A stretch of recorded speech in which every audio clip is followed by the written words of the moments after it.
now, maybe.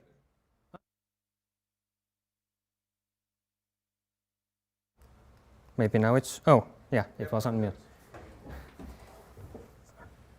So hello everyone, sorry for the technical difficulties. Welcome to Kubernetes On-prem talk here in K-Space in Tallinn by me, Sander Kuusemets. So, who am I? I work as a HPC infrastructure group lead in University of Tartu. I've been doing this or related stuff from around 2014, where I manage a high-performance computing cluster, and then we also provide other services to scientists and students. Where they want to do science, we help them do science with computers. And also, I teach Linux system administration in University of Tartu. So if you don't know what that is, then you're welcome to come there. Related experiences with Kubernetes. So scientists picked this technology up very early, and we suddenly had to support them. So I've been dealing with containers, Docker containers, since it basically got its runtime in, I think it was 2014. Back then, of course, scientists were like, yeah, this is a VM. Let's do stuff, do Docker commit, and perpetually use them that way. I think the last Docker committed container we cleaned up last year, which was 50 gigabytes of image. And with Kubernetes, I was a bit late. I started using that in, I think it was 2018 and 2019, early 2019. By now, I run 3 clusters, a tiny home one on systems, basically these ones, or actually literally these ones. Then a small cloud one for a customer, and then a nearly 1,000 core on-premises physical cluster in the HPC. So because I've been told there's many people from wall to wall with Kubernetes here, let's briefly go over what Kubernetes is. So Kubernetes is an open source platform that you can run containers on. There's lots of different information about what cool and everything it does, but that's sales talk. Let's actually talk about what it is on a technical level. So, but as you know, the most important part, you can run containers on it. So, 6 components that make up the most basic Kubernetes cluster. An API server. This is the thing you talk to, and it makes everything happen. Then etcd, which is the database. It runs on multiple nodes, it synchronizes the data, it keeps the state of the cluster, very important. Then the scheduler, which basically when you tell Kubernetes to run a container, it chooses which node to start it on, and it starts it on that node. Then kube controller manager, which basically just constantly checks whether the cluster is up to the state specified. If it's not, then it makes specific changes. Kubelet, which is the node agent, which is what you use if you want to put multiple workers to one Kubernetes node. And then kube proxy, which manages the IP tables of nodes to make traffic possible. On picture, it seems simple. You have a few components on different types of nodes, and if you order it in this way, then you have almost a working cluster. This is theoretical in practice. You might not have node roles distributed, that you have only workers and only control planes. You might decide that my control plane and my worker is the same thing. Run everything on one node. That's possible. But I am missing a very, very large piece, which isn't a component per se, but without which the Kubernetes cluster won't run, not the way you want it to. The guys I know who know Kubernetes are looking away, but does anyone offer a guess? What is this picture missing? PKI. Sorry? PKI. PKI. you can run whole Kubernetes without any kind of TLS. We're missing the network. So basically, there needs to be some kind of a virtual network that connects all the machines together, because all the components, all the containers, or well, actually pods, require an IP address. And that IP address needs to be internally routable in the whole cluster.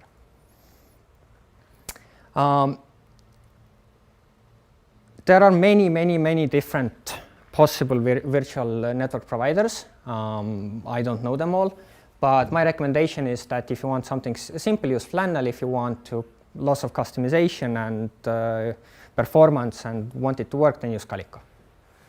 That's my recommendation. So I mentioned API.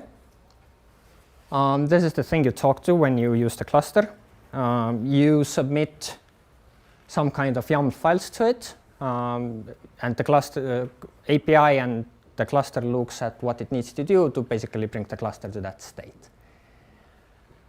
These files are idempotent in that sense that if you take this file, you submit it into the cluster, then you take this file again, submit it again, then on the second time nothing changes, because the cluster probably was already in that state, that resource was defined. How this file looks, it's a YAML file. You have to, with I think all resources, you need to specify some fields that correspond to the AP version and the type of the resource you're using, and then the metadata, which you mostly use for giving it a name, and then the specification or spec, which actually contains what you're trying to run. This example is just running the most plainest of Nginx containers that's possible. It won't do anything magic. You can't access it from outside world, but it's just a good example. If you start to use the Kubernetes a bit more, then very quickly you run into a wall. Making these files for everything, Lauri put it good way. What did you call it? YAML developer. Senior YAML developer. Yes, that's going to become a mess very quickly. You do want to at some point start templating and customizing your deployments. You want to put variables, secrets into those templates and so on. Currently, there are two big tools for this. One way bigger than the other. So Helm is the biggest one, also the most complicated one, and the ones that admins hate you for. And Customize is a bit simpler. It directly munches the YAML files, but it's still, if it's done poorly, then your admins won't like it. And what you do, you give those both a settings file and a template, and then it renders it together into one YAML file to submit it into the cluster. That's how it works. It makes packaging very easy, or well, easier. Badly written Helm and Customize are really bad. Worse than just YAML, but well-written Helm actually makes it possible to deploy big things very quickly. Okay, any questions about this part? No. So let's also, before we talk about on-prem, very quickly go over basically the cloud version of Kubernetes. What are we trying to, go against, and how is most Kubernetes used nowadays? So all the big cloud providers, and by the big I mean the big three, Amazon, Google, and Azure, they have some kind of an offering of Kubernetes. When you go to their site, I have examples from Google Cloud because I've used that one. But basically, when you start a cluster, without any resources, you pay 0.1 euros per hour for the cluster. So for every cluster, this price. It doesn't sound much, but in a month, it gets up to 73 euros. For home usage, it already starts to, you'll feel it. For enterprise usage, it's nothing, right? And what you do, you go define all the settings in clickable format, or you do this, and you get a cluster. Fun. Sounds easy. But the thing with Kubernetes is that setting it up is very easy. You'll see in the on-prem physical ones as well that setting up a Kubernetes is fairly simple. You take the basically commands that Google tells you to connect with. This gets you a YAML file of what they call kubeconfig, which has all the configuration settings in it to access the cluster. It writes it into this file, and then it basically, if you try to authenticate to the Kubernetes with kubectl, it runs this command to give you a token and use that token to access the cluster. Works, and you can access the cluster and see what's running. Now, in an empty cluster, you can see I had one node, very tiny cluster because I didn't want to pay money. You already have quite a few pods. If I look at it, I can imagine what they do, but if you compare this to the basic components, then it doesn't really fit, right? It gets even worse with CRDs, or custom resource definitions. I can presume what they do. I have no idea if I delete one of them if I break the cluster. Probably deep in Google's documentation, they say, don't delete this and you can modify this and so on, but it doesn't make understanding their cluster very easy. But it does make it very easy to use. So I could come deploy my stuff. It will probably run at least for a while. But in the end, for me at least, this is how it feels. So I have my worker, which is the node I can actually see. And then I have a bunch of black boxes that I will never be able to actually understand, because it's Google complexity, Google scale, even though I'm maybe running it to, run my, I don't know, GTA instance, one of them for home use, right? I'm not saying it won't run well. It runs very well because it's designed for things much, much, much bigger, right? But you won't understand it. And this makes me, very itchy inside. So we get to on-prem. What does on-prem mean? On-premises is fairly simple. You do not run it in the cloud. You run it on your own hardware, in your own server room, or on your own devices. The reasons to run Kubernetes on-prem is the same as to run everything else on-prem. Cloud is expensive. So just for an example, the node I made here was one CPU and two virtual CPUs and 2 gigabytes of memory. Tiny one, that won't cost much. One of the nodes I run on is 256 cores and 500 gigabytes of memory. Sorry, 1 terabyte of memory. This node alone in Google Cloud will cost 7,000 euros per month. I bought that node with procurement last year for under 20K. So in 3 months, I have paid to the cloud more than I would pay for the hardware. But this hardware will serve me for the next 5 years if I keep it nicely. The other reason is data control. So, put data in the cloud, everyone's saying that. If it's in the cloud, you won't get all of it back out, or at least you can't be sure that you're getting all of it back out. For home use, it doesn't matter. For enterprise use, sometimes it matters. If you're doing something critical and data sensitive, then it matters very much. Then customization. This is, there's two sides to this. Google, you can customize the Google instances as well, as much as you want, almost as much as you want, but you still get much more options with your own hardware. And then finally, security. I'm not saying Google isn't secure, but it's very easy to misunderstand where Google's responsibility ends and yours starts, and there's a gap. And this gap is usually not filled. Good example is the same. I log into Kubernetes with this. This is basically a step before getting into Kubernetes. This is managed by Google. Now, I have yet to see a company to start a Google Cloud project and start monitoring which users and which permissions they have there. Usually they start their VM and they monitor that, but not the permissions system. And even though Google is pretty good at letting you know if there's something wrong, then it's just an example. There are other things as well. So security-wise, if it's in your server room, in your internal network, then probably it's better than the public cloud. So how to get started with on-prem? It's fairly simple. First, you get something to run it on. Your laptop, a server, basically a Raspberry Pi, anything works. It doesn't have to be powerful. It doesn't need to be a server. And there are projects that have tried to start Kubernetes on pretty much anything.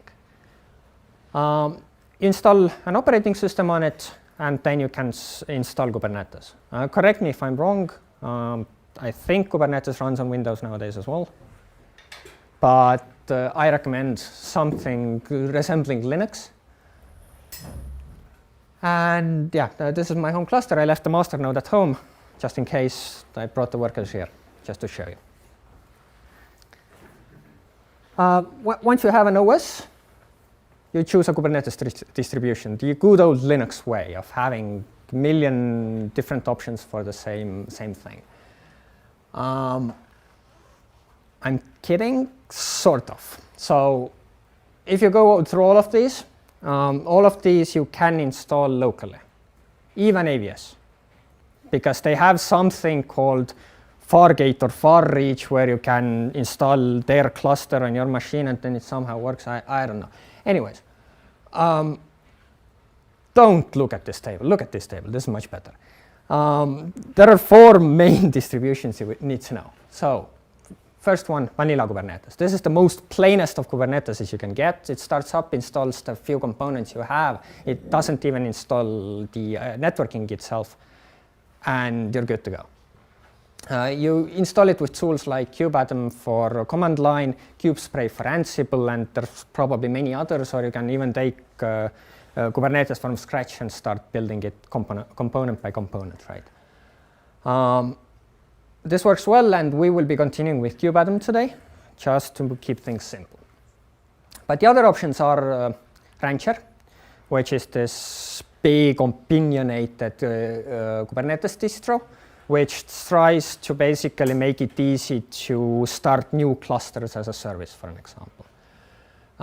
It installs, out of the gate, installs an Ingress, a permission system, so on and so forth. So it's very, very different to vanilla Kubernetes.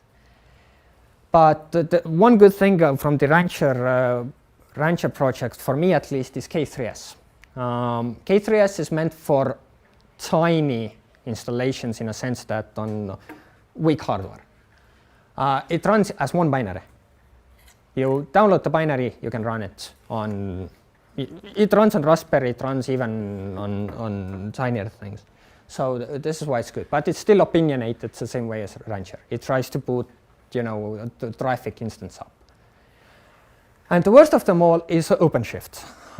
It has a free brother called OKD. It's made by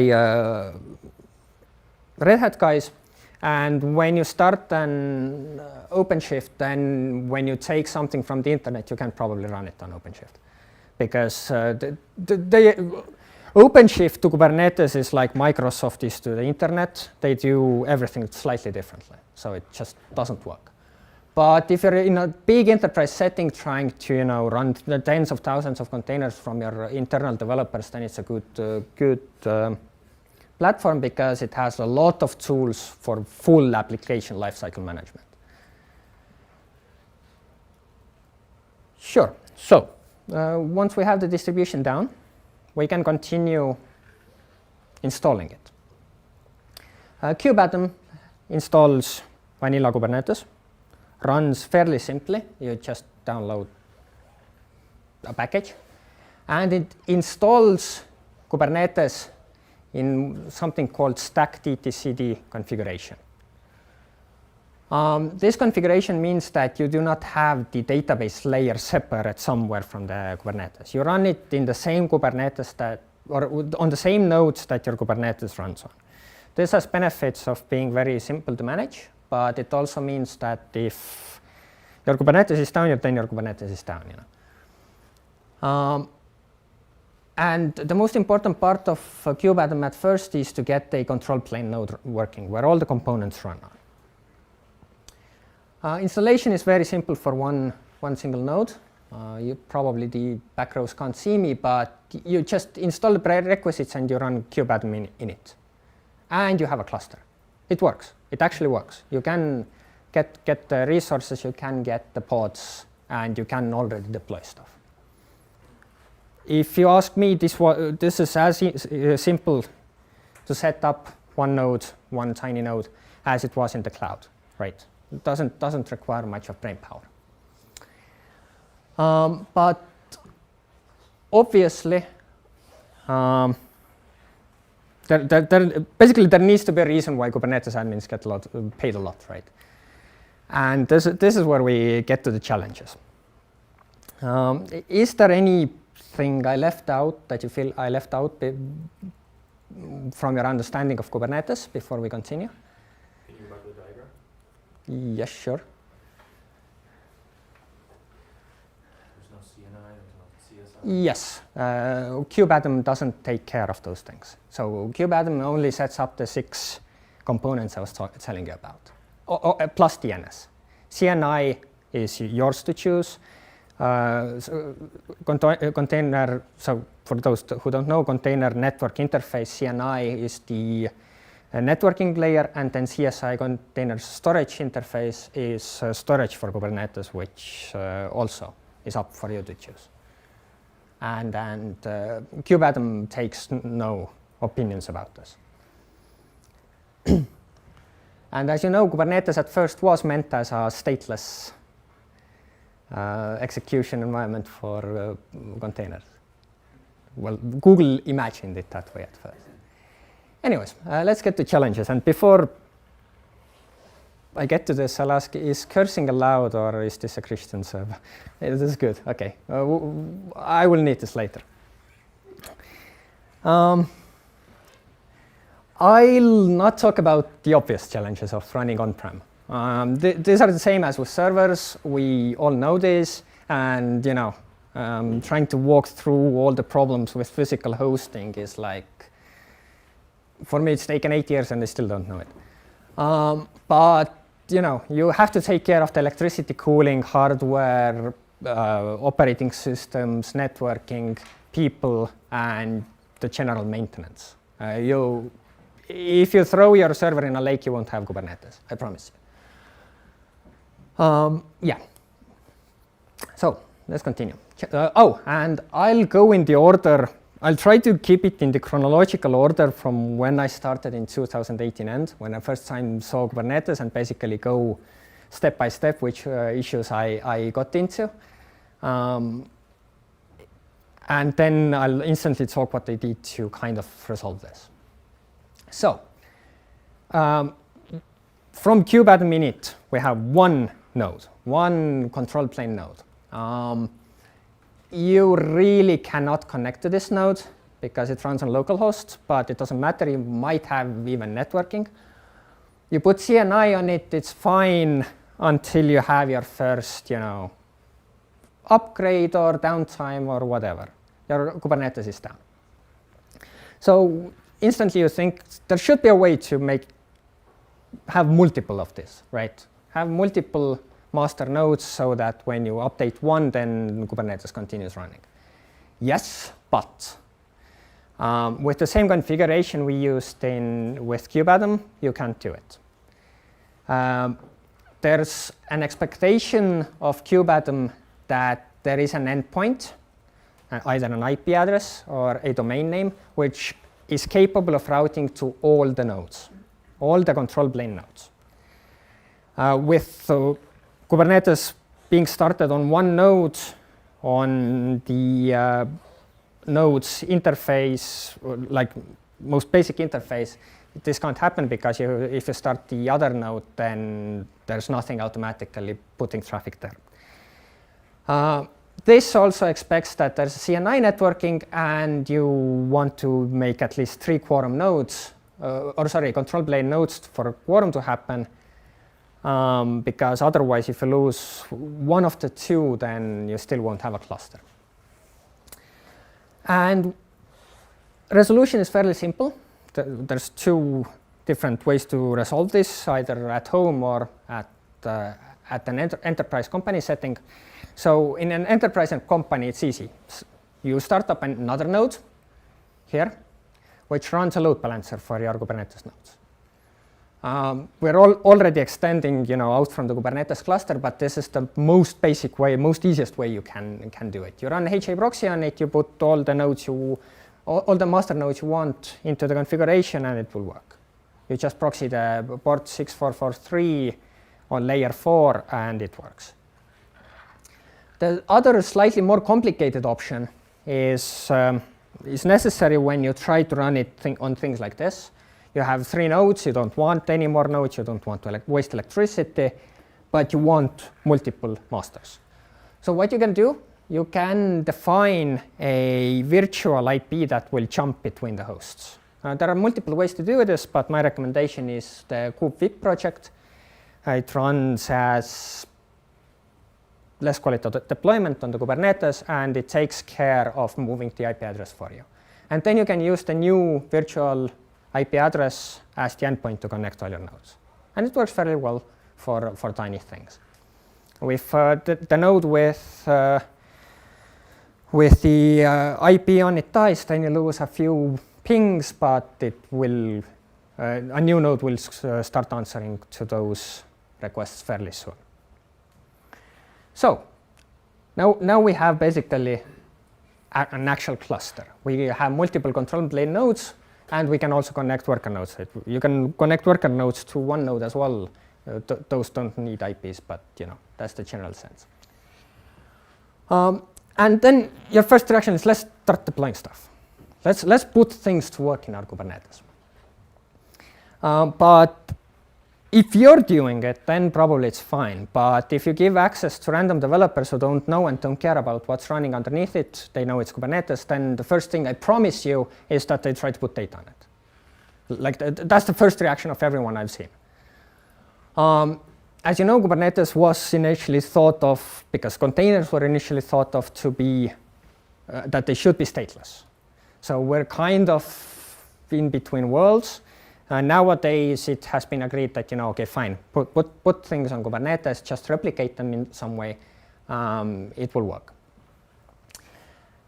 So yeah, and if it's not a developer, then it's some weird software thing that wants to keep files, and you'll need some form of storage for your Kubernetes.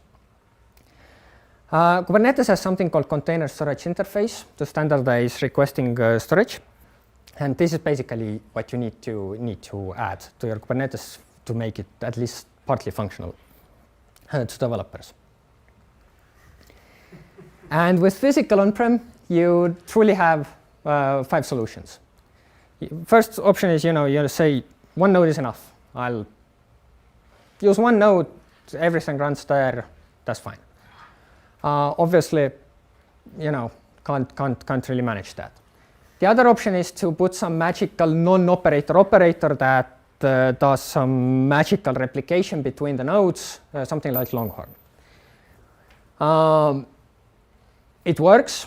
It works better than I first thought, but it works quite badly. And Lauri can confirm this. When it managed to, I don't know which disk it managed to break for you.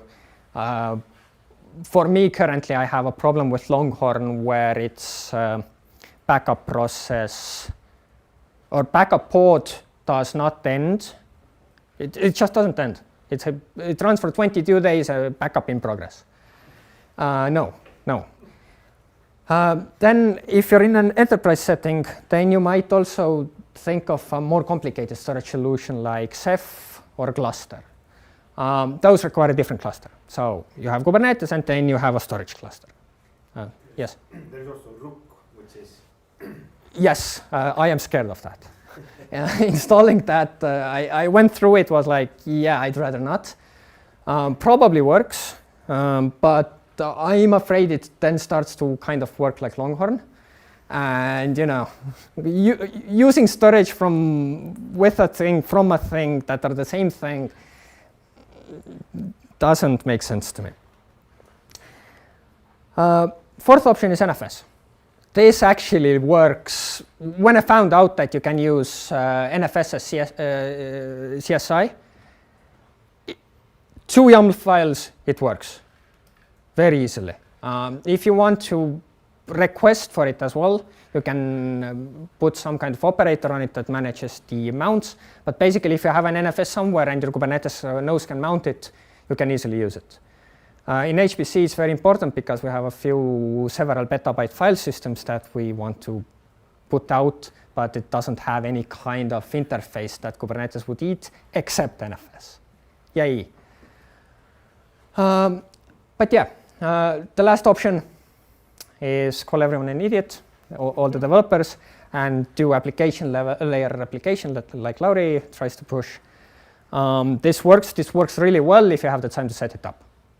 But I promise you the developers don't want to do that. They would have to write code and stuff. It's no. They expect you have storage. And if you can do this, do this. But then let me know also. I want to find out how you managed to push this through. So, continuing in the same format, once you have storage down, then very quickly you have another problem. You want to give permissions somehow. So the first permission you get is a TLS file. It works, and you have admin access to the whole cluster. For a few trusted developers, you can give this file out, but I don't recommend because suddenly you will have some weird operators in your cluster. I've seen that happen. You basically need to choose an authentication method to your Kubernetes.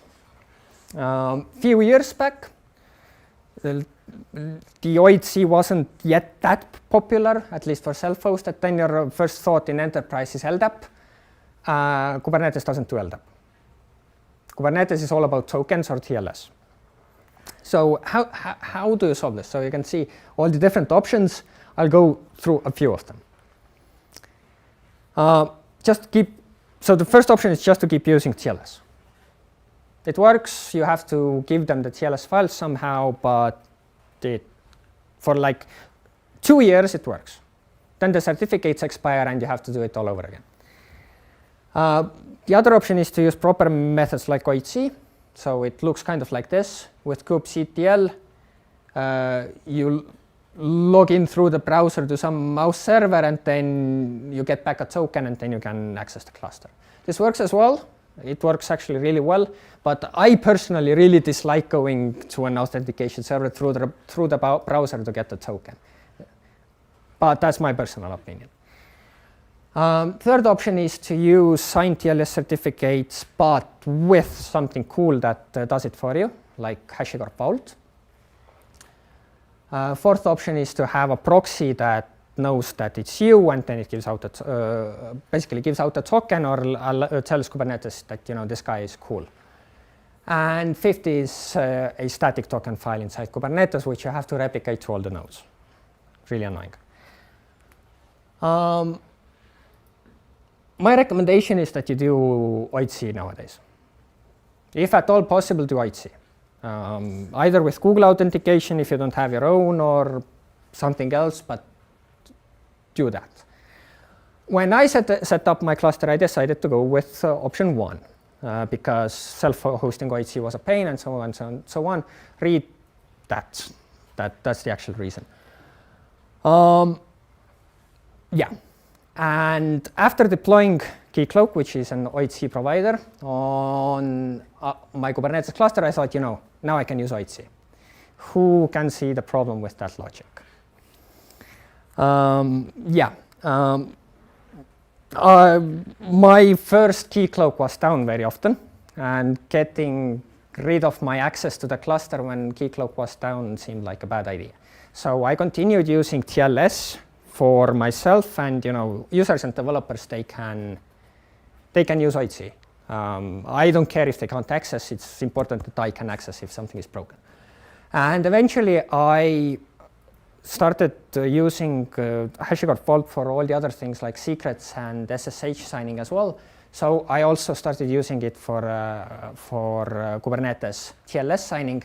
So what I basically did, I just took the TLS certificate file, shoved it into Vault, and when I log into Vault, which can authenticate against LDAP, then it signs the certificates for me, and I can use it to access to Kubernetes for a few hours. And this works. All the admins have a script that they run. They get their TLS. It's independent of Kubernetes, and I'd say it works really well.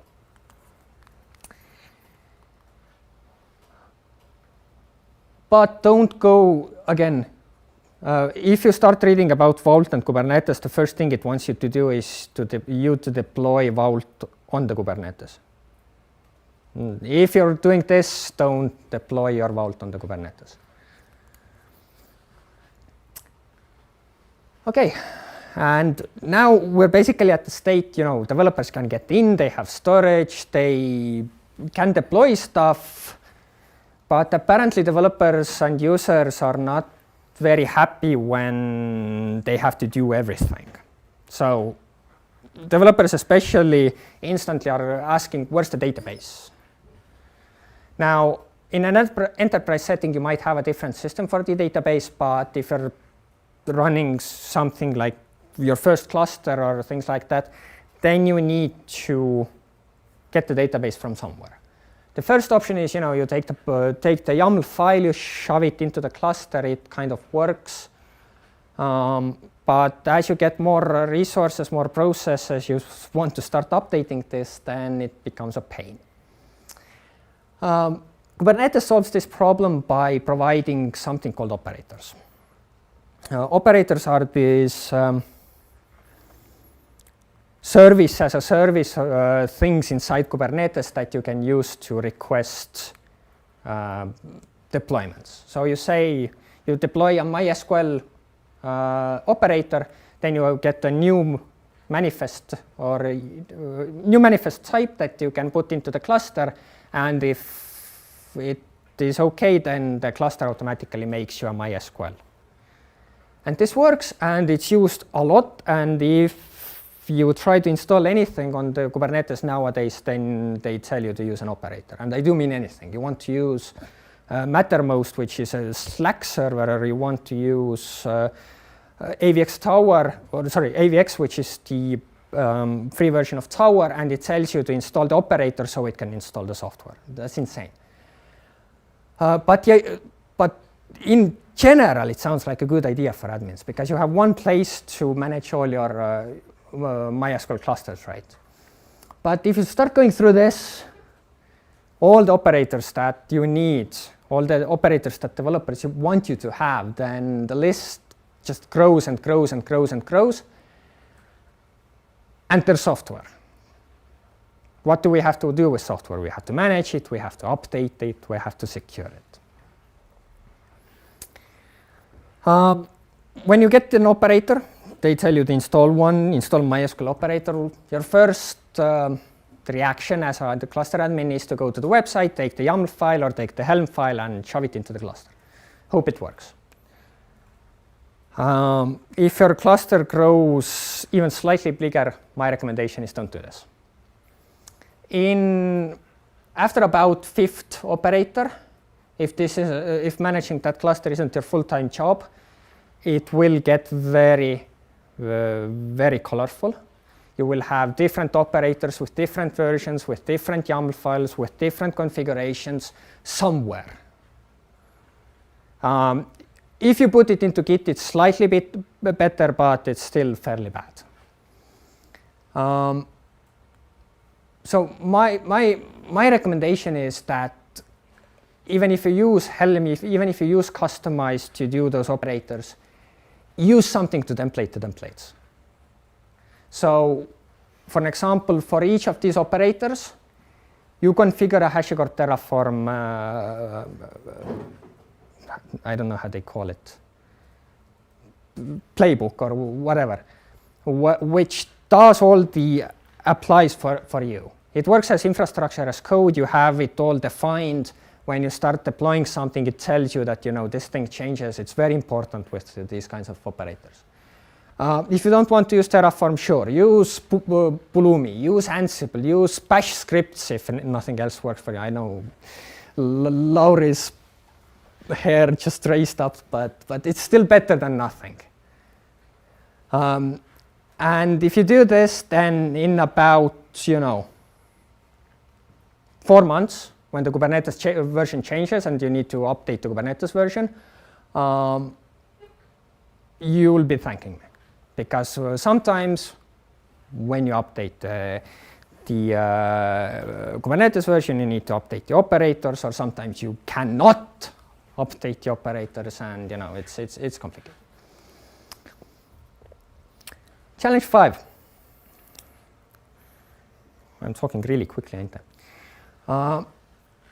Networking, or well, in this case, incoming networking. So developers come in, they deploy an application, it works, but you also need to basically make it available for the internet. Be it a website, be it a Slack bot, I don't know, whatever. At first, what I was doing is I had basically this thing. I already had load balancers. Let's route my traffic, public traffic, through the load balancers as well. It works, and then use something called node port to make the services public outside of the Kubernetes network, and then the load balancers made it available for the outside world by connecting to the Kubernetes. It works for a few services. At home, probably you won't need more, but it's really annoying to configure the node port for every service. You have to make sure that the ports don't cover, and when you redeploy, you don't want the port to change, and so on. And also, you have to match the configuration on the load balancer side. So if you have a lot of deployments, a lot of applications, it's error prone. For HTTP, some distros already come with a solution to this called Ingress controller. But for vanilla Kubernetes, there's no Ingress controller. So what you do, you deploy one. Easiest solution, deploy Nginx, deploy traffic. You can use Ingress object to define a route from a server, or sorry, from that Nginx to your application, and then in the load balancer, you can say that all the traffic goes to Kubernetes nodes port 443, and it's good. And SNI takes care of everything for you. The other option, which is way more complicated, is to use something like MetalLB or KubeVip to integrate a load balancer service type with the router. And you basically use the ARP, which I don't know what that stands for, or Neighbor Discovery Protocol, or BGP, to request a route or well, an IP address, which then starts working as your load balancer, and it's accessible from the outside world, and then the router points the traffic at your pods. Or well, actually your service, and service points it at your pods. And this works, and this is probably easier to do if you only have a router and a Kubernetes cluster. So if you don't have something to use as a load balancer. And if you're already using kubevip, then yes. The ARP one works, the ARP method with MetalLB works without any routers involved. It just advertises a fixed address that floats between the workers. So, yeah. Sure, okay. Talk to Lauri when you want to know about this. I haven't actually done the MetalLB thing. I probably have to. I'm not looking forward to telling my old school network admins that, I now want to start advertising BGP from my Kubernetes cluster. Yeah. Once you have this down, you have almost a fully working Kubernetes that will serve you for a while. Just out of basic best practice, you should also back up your cluster because things might go wrong.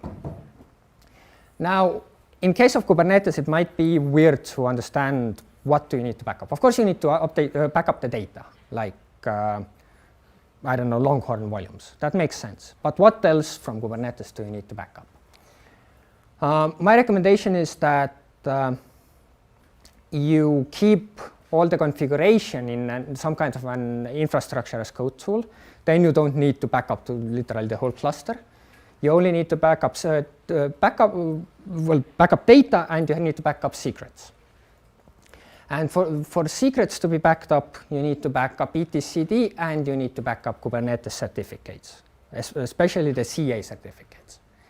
And if you use encrypted secrets, which you should, it's fairly easy to enable, then you need to back up the encryption keys as well. So to go over again, etcd, Kubernetes certificates, encryption keys, and the actual data, the actual volumes, the actual state which your application use. So how to tackle this problem?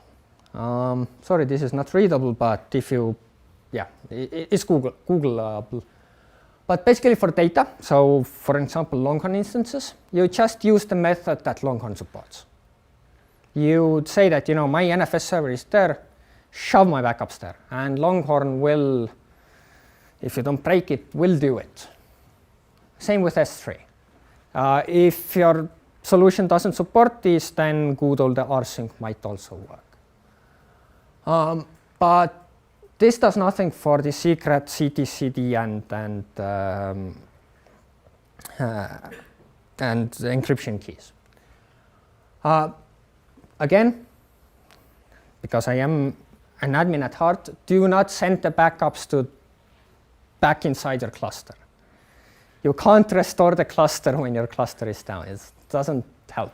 It's very easy to happen. You are laughing, but like if you have made your S3 into a service, then you if it's managed automatically by an operator, you feel like it's a service. You don't really need to touch it. You need to back up something. You just plug in from muscle memory the address. It works for a while until you need to restore something, and then you're kind of fucked. For etcd and certificates, you can use the Kubernetes itself for basically send out the backups. You define a cron job, which is a type in Kubernetes which runs periodically, and it basically starts up a pod that does something. And if you have made the image yourself, or you use some public image, what you can do, you can mount all the necessary information to the pod. It will connect to etcd, send out the backup. It can take the certificates, send them out, and it can also read the encryption secrets and send them out to backup. But do encrypt your backups, because there's no point of making your secrets encrypted and then sending out the backup unencrypted. I've seen this. I'm not making this up. I've seen this. If someone doesn't have this, they want it, literally type in Kubernetes etcd backup, and the first result is usually the correct one. And when we get to this state, then you actually have a fairly well-functioning Kubernetes cluster that is usable for developers, users. It will work for a while. You might especially be happy with it if it's a home cluster, because you really don't need to add something to it for it to run containers. But Kubernetes has a 3 to 4 time release schedule per year. Some operators do not follow it, so you want to update them more often. Some operators don't follow it, and you want to update them less often. And with some operators, you need to follow the Kubernetes version. So before I solve this problem, any questions, anything anyone wants to add? You can yell in between if I say something you don't like or which offends your sensibilities, but otherwise. Oh my God, I pressed something. Sorry. No. No. No. No.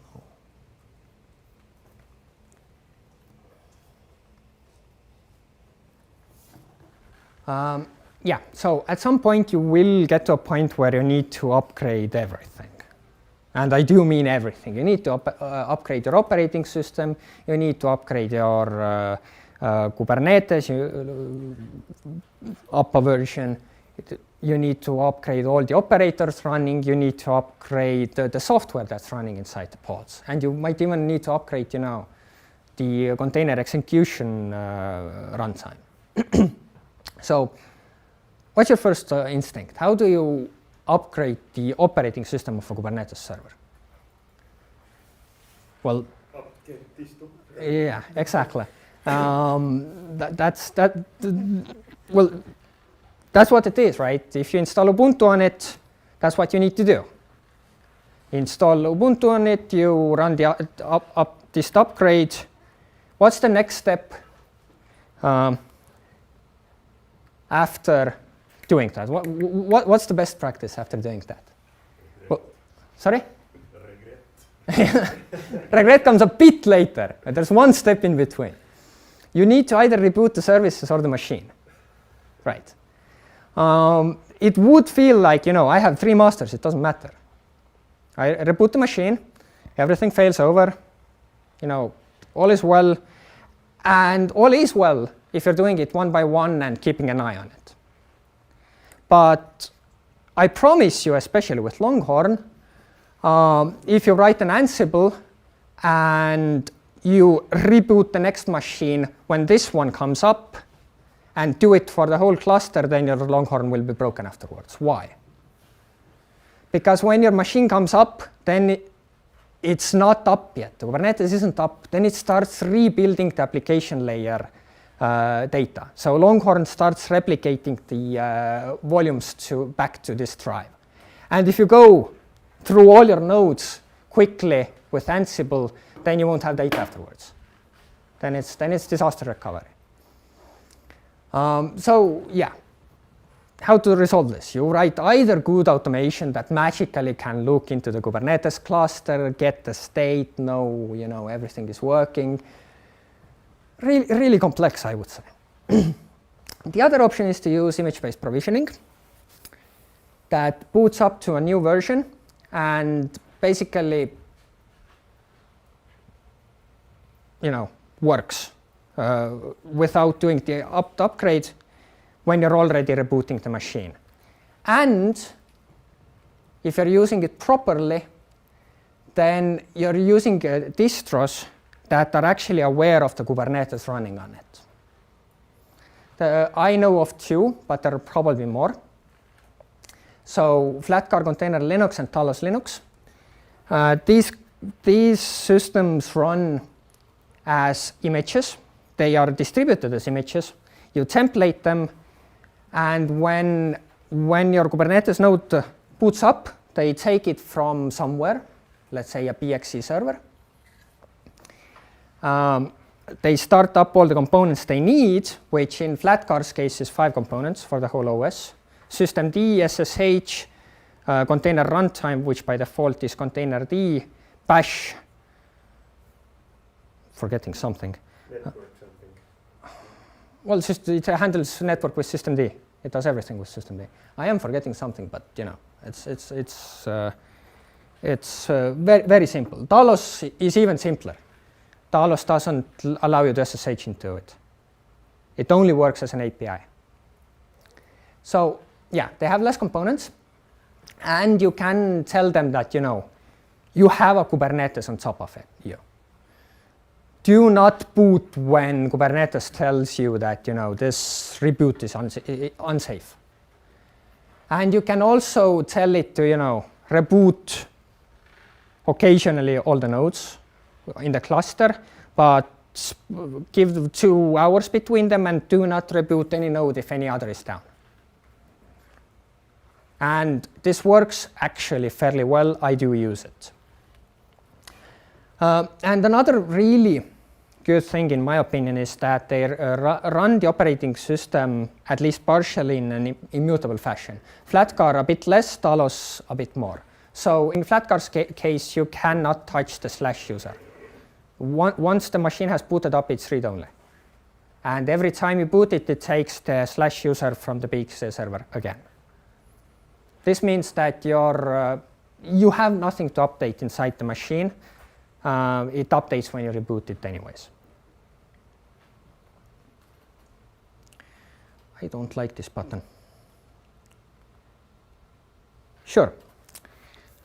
Of course, I don't want to say anything bad about your general Ubuntu and Debian. I ran my own HPC cluster on CentOS at first. But once you run it for like a year or two, you feel like, why? Why do I have so much stuff on it? I don't need all the stuff. I use containers. Everything is in containers.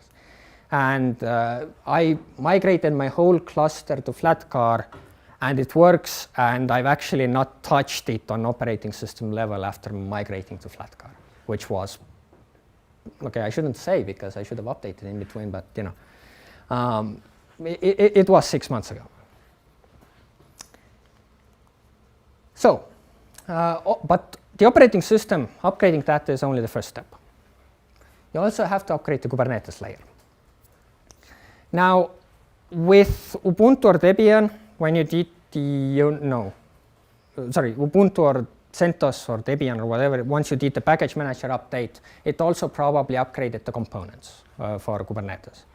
It might have, it might not have, it doesn't matter. You can do it fairly safely, plus minus some versions. Once all the nodes are up to basically have the new version, so let's say you're going from 1.24 to 1.25, you update all the node components, you reboot them, and then you tell the kubeadmin to just reboot the control plane.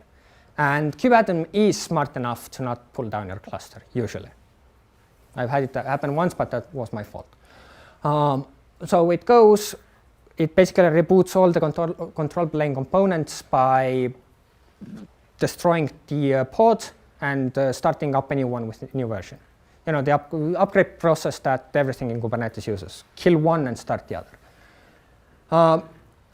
But this also ties nicely into having images as OS, because if you automatically build the images, then if you reboot your machine, it comes up with new component versions. And it works. You just occasionally have to go and tell it, go up a version. And now your kubeadmin cluster is potentially up a version. Well, not quite. There's also the most annoying part, the most difficult part to update. So when I said you have a lot of software applications, operators, updating these is manual work. Even if you have the template of template, which I said, it does not help against this. You still have to go, MySQL version this, MySQL operator version this. Let's bring it up one version. Postgres operator this, let's bring it up one version. Longhorn, let's not fucking touch it.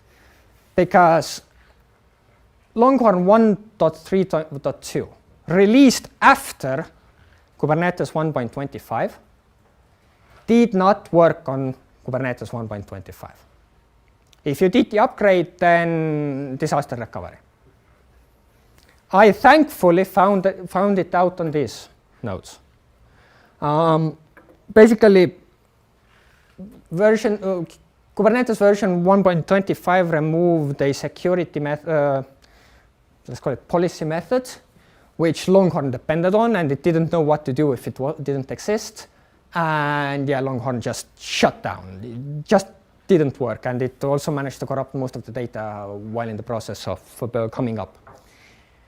So if someone has a good method for solving this, I'm all ears. I've been searching it for a while now, and there's no perfect solution to this, in my opinion.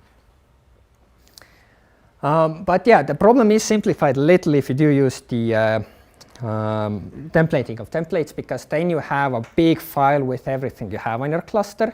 There's the version written out there. You can just go, let's raise this specific version up this much. And once you do the apply, then most infrastructure as code tools show you what will change.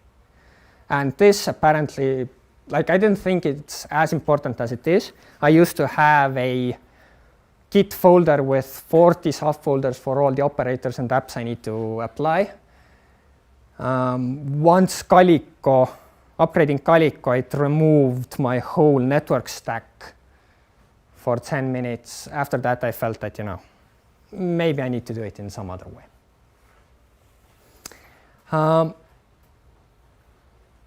Also, don't think that you can skip this. You cannot skip upgrading operators, or especially operators, because as with Longhorn, Kubernetes moves quick enough, and it deprecates some things, and it changes the API versions and things like that. Your operators won't work after a few versions. I promise you that. But the operator development and the Kubernetes development needs to go hand in hand, and the versions need to be matched. But also one more thing, this isn't on-prem specific anymore. You can have the same problem in the cloud if you use operators there. It's simpler in a sense that in the cloud databases and things like that, you probably use the cloud provided ones. So RDS for, I think it's Amazon. Controller is there, for example. Sure. What? ACK, Amazon Cloud Controller Yes. for Kubernetes or something. Yeah. It manages RDS databases from. Yes. From Kubernetes. But you won't have to really touch it because Amazon updates it for you usually. But if you install your own operator, then you manage your own operator, and Amazon won't and doesn't want to touch it. I promise you that. So yeah. I have the same problem number. Another challenge, important especially for admins. Developers don't care about this until something is broken. You need monitoring. You need to know when something breaks. You need to see all the components. And with, what's it called? Microservices, which Kubernetes is, the burden of observability is much, much, much higher than with monolithic applications. Because with monolithic, you check one endpoint, and if it answers, then it's probably OK. Because it's so written together that if something was broken, then it wouldn't answer that query. But with microservices, one endpoint might be fine, the other might not be, one might be in a crash loop, and one might be waiting for a connection for the past 22 days. So you need observability into each of your components, into each of your nodes, and on both Kubernetes layer and application layer. I added some things I could just think off the top of my head that you need to monitor, but there are way more.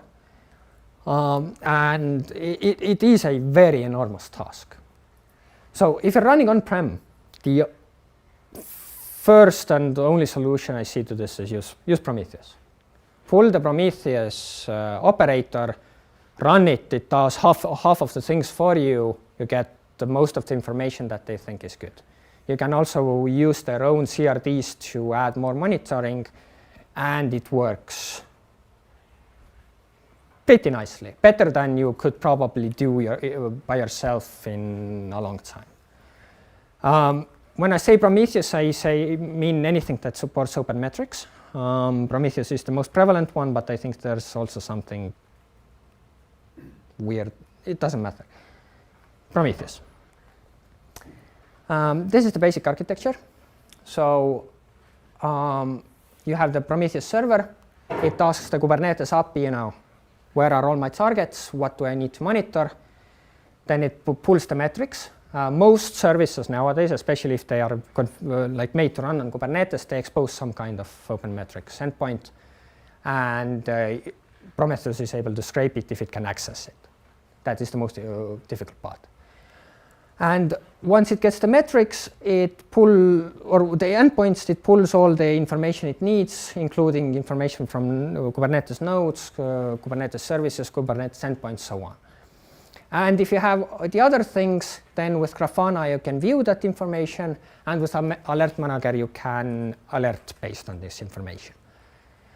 But if you look at this for long enough, you'll see that I basically went against my own idea that don't use a service on Kubernetes which basically monitors the same cluster.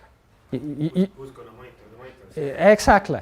The moment something's wrong with the Kubernetes, you lose your visibility. But that's when you need your visibility, because you need to see what's broken. And this is an actual problem.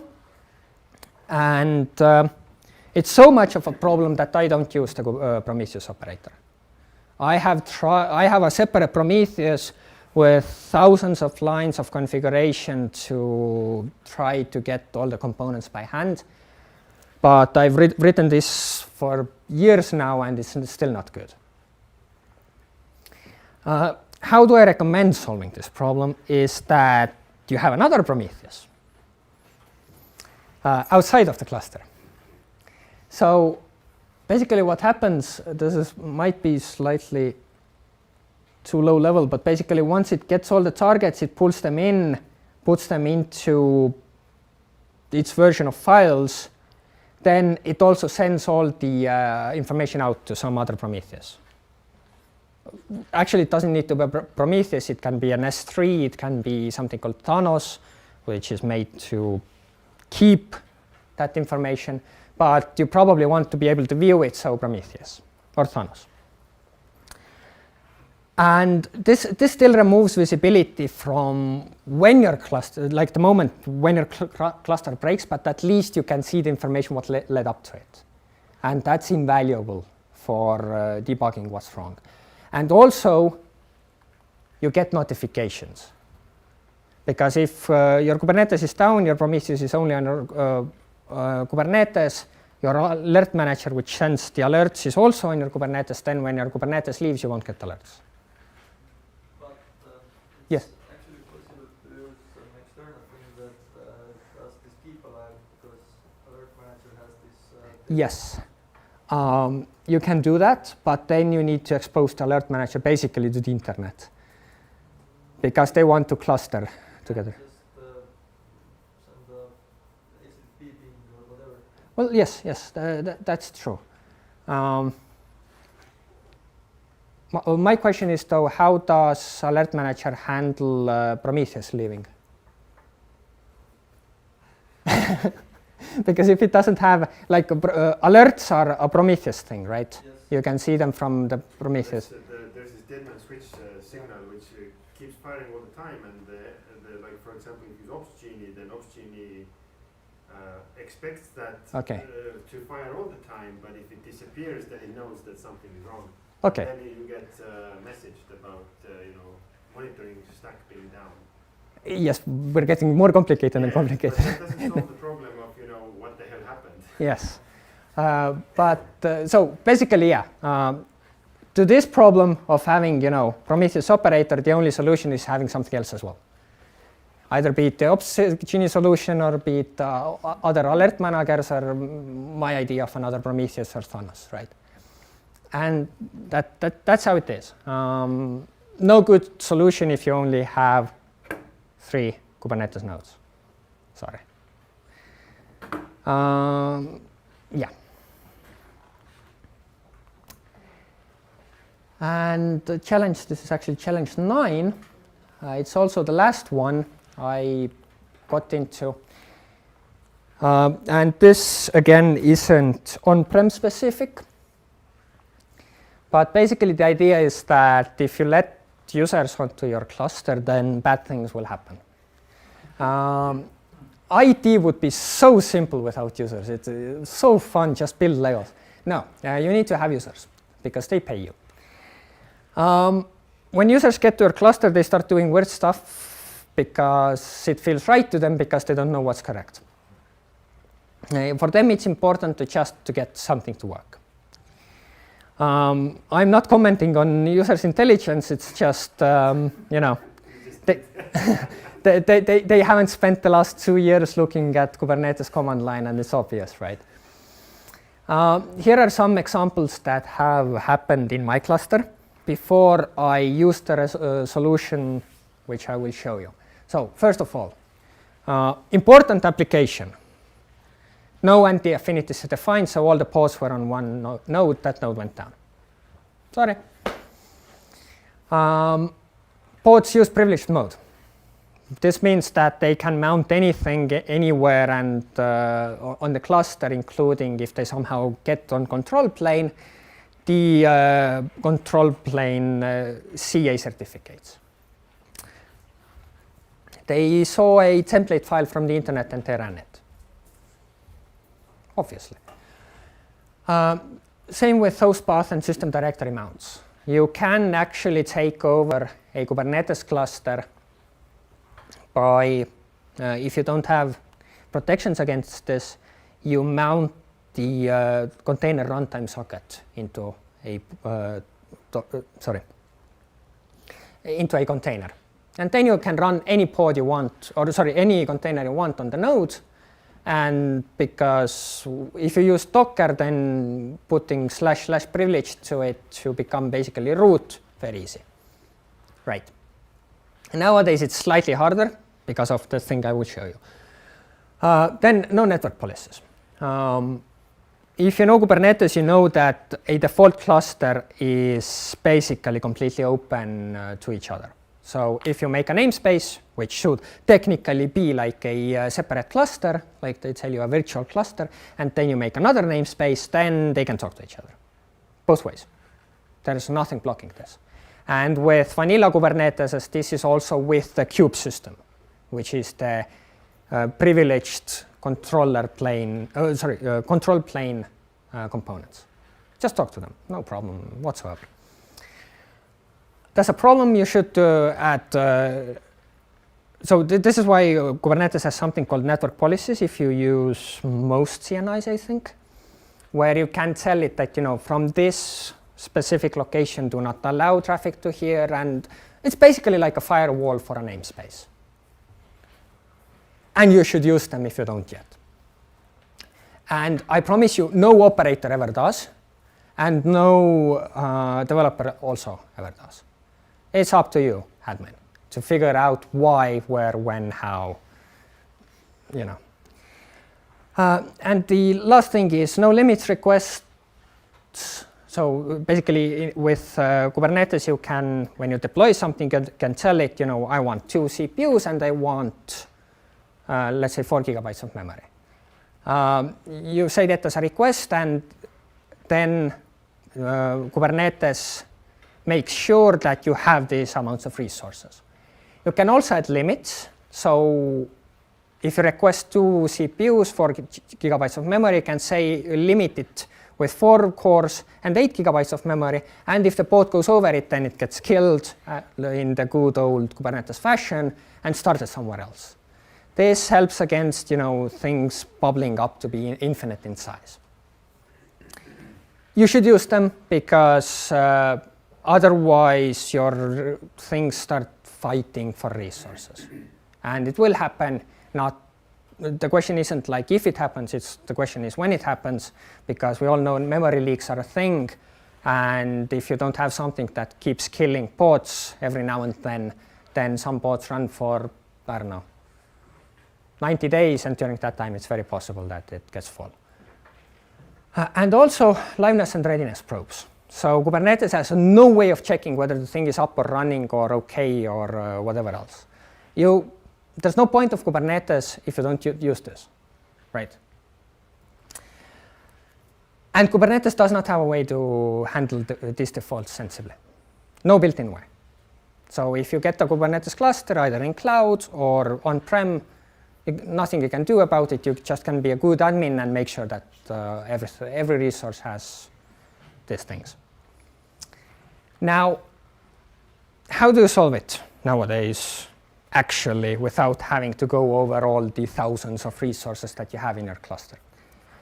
Some of the things can be fixed or prevented by enabling something called pod security. So this is the thing that came with version 1.25 that Longhorn should have swapped to, but it didn't. Basically, you can have labels in a namespace, and this defines a level of security that things in this namespace should be able to do. There's three levels. I think it was privileged, baseline, and restricted. So privileged is, something that wants to access, I don't know, host file systems, monitoring agents, kube system. Baseline is this kind of safe bet. Most things run on it. It doesn't allow you to mount the Docker socket into the container, but it also doesn't restrict so much. And then it's restricted. This doesn't even allow you to run root inside the containers. If you can, use this one. You probably can't, then use this one. And only for very specific operators and kube system, use the privileged one. And I recommend enabling it for all the namespaces in the cluster. Again, really annoying. My cluster has almost 100 namespaces. Don't want to go over them line by line to see if they have this thing. I would like for Kubernetes to have a way that when I create a namespace, then this gets put into it. How do I do this? Policy engines. So basically another operator. There exists technology called policy engines that validate the admission to the cluster. So when you take your YAML file, you shove it into the cluster, then usually the cluster takes it and runs it, sure. But with policy engines, when you shove it into the cluster, then there's something in between that first goes, wait a second, let me look at this. Does this follow all the policies that I have defined? Better ones can even say that, this is the resource that was deployed, let's add a part to this. And this is the defaulting that I wanted. You can define the security policies yourself. That's the point. The admin defines all the policies and then basically make sure through that all the necessary things that the admin sees as necessary get done. There's two big ones that I know of, Kyverno and OPA, Open Policy Agent. I use Kyverno. I use Kyverno because it has a list of pre-built policies just on their website, which is, in my opinion, a nice way. You just go to the website, you click policies here, and you have 265 policies to choose from, which most of them run. You can modify them to be slightly more up to your taste, but yeah. And you take the policy, it's a YAML file again, you apply it, and Kyverno starts keeping eye on any kind of new resources that are created. If it doesn't like anything, it rejects it with an error message, actually a readable error message. And you can also run policies in warn mode in a sense that, if you don't want to reject one policy fail, you just report, this isn't okay. And you can even do it so that if a user comes, deploys something, they don't get the rejection, but they do get the warning message. So for deprecating things, very useful. From me, this is it. These are all the challenges and solutions and things I basically managed to go over. And I kind of am now at this point where I just shove new policies into the cluster. If you have any questions, thank you. I am up for any kind of discussion. And apparently I was also supposed to plug these three Thank you for funding us. Thank you. Any questions, any ideas, any critique? Thank you.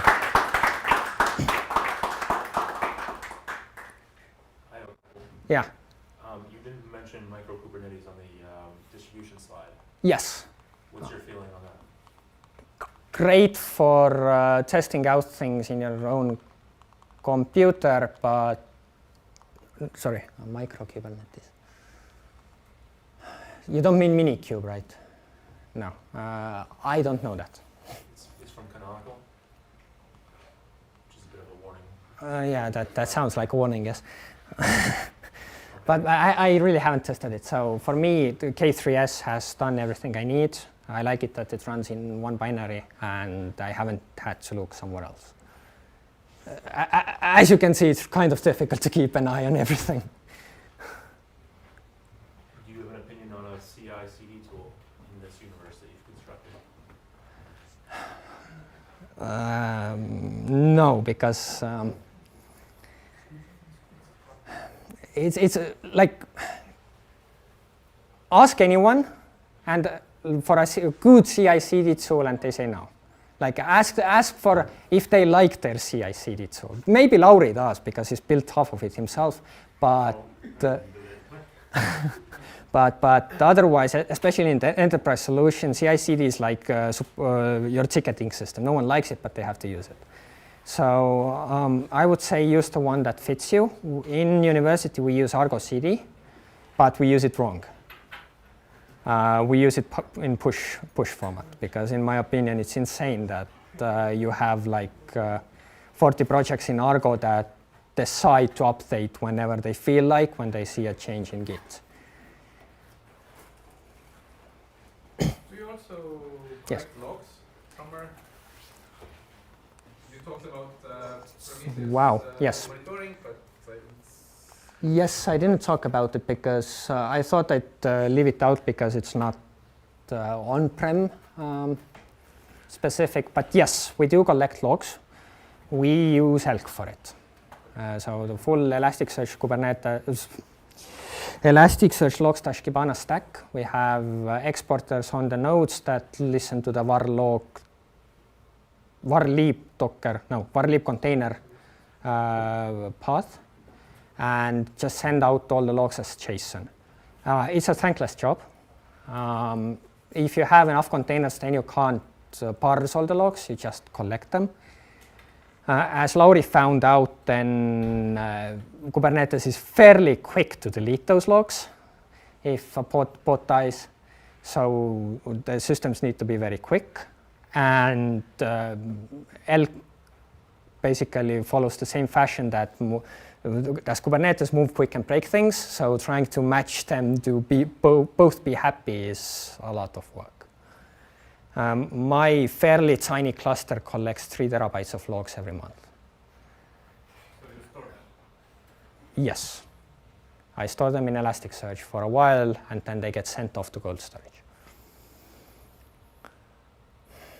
Now, searching them is fun. You wait for a minute, and then you get maybe some results. But didn't you have any problems with Elastic and Kibana? Oh, I have. Greedy and I've had lots of problems with them, but so I've been using them for 6 years now. They are resource heavy. I have separate nodes for them, very fat nodes.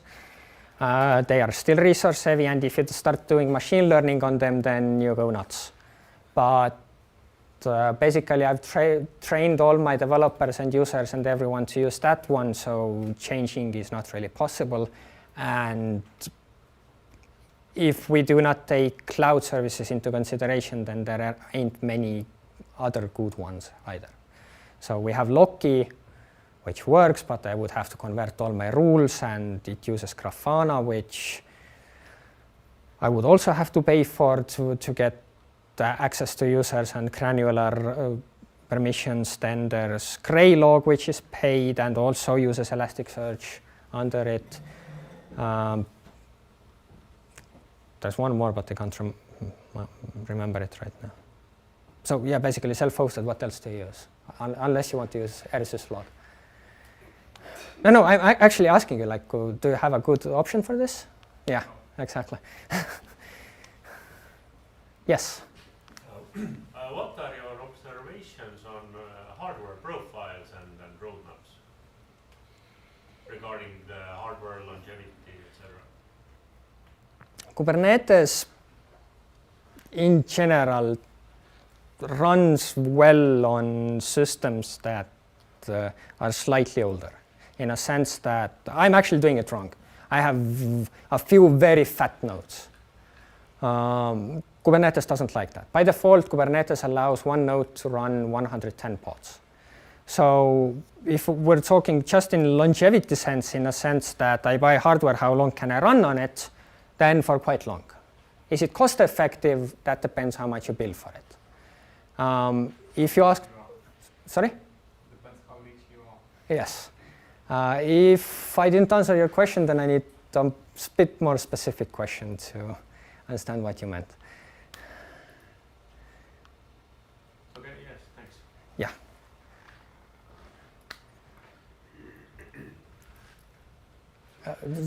Just as a reference point, in the cloud, when you buy nodes, then Google Cloud web interface only allows you to go load to, like, I think 32 vCPUs and 128 gigabytes of RAM. And then it tells you to add more nodes. Don't make them very tall, have many. Yes. In AWS you can get bare metal. Well, I was going to ask the same thing, that what's your opinion about running in VMs versus bare metal? VMs is definitely easier. Definitely easier. It doesn't matter if it's the cloud or you're running on your own virtual machines. Mainly because of upgrading. So in case of hardware nodes, you have to bring it down, upgrade, bring it back up. With VMs, you make 10 other ones, move the load over, and delete the previous ones.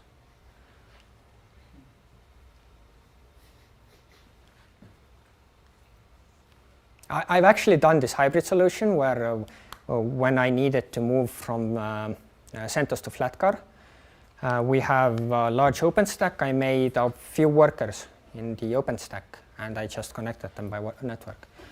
And in the Kubernetes hackathon we had on the Estonia scale, Lauri, there was a guy who talked about moving a Kubernetes or adding new Kubernetes control planes over a VPN network to another DC to prevent potential downtime in the current DC. So you can do insane things with Kubernetes. It works. It's just maybe not very pleasant to use. Do you remember it? No. Yeah. Also, I have a question about alternatives for Longhorn, because I see a lot of pain with Longhorn, even commercial ones, because most of commercial products nowadays, storage products, also have CSI driver. No, CSI driver is fine. Like CSI, if you can get it with CSI, that's perfect. But if you're asking me what I would use, I don't know. I don't have the budget yet to basically allocate a different storage cluster or storage technology for Kubernetes. If I had to use something, I would probably still go with Ceph, because it kind of, it's just so popular nowadays. OpenStack uses it extensively. They want to put it under HPC nowadays. And the Kubernetes integrations, even though they are complicated, they still are first class. If you lock yourself into some commercial provider, then I would be very skeptical about how they upgrade it, how they develop it, because the CSI driver is such an integral part of Kubernetes. And if you can't upgrade your Kubernetes because, I don't know, VMware hasn't brought its CSI driver up to speed, then you really want to go and strangle them, right? But thankfully, you can have multiple CSI providers in one Kubernetes. That's actually good.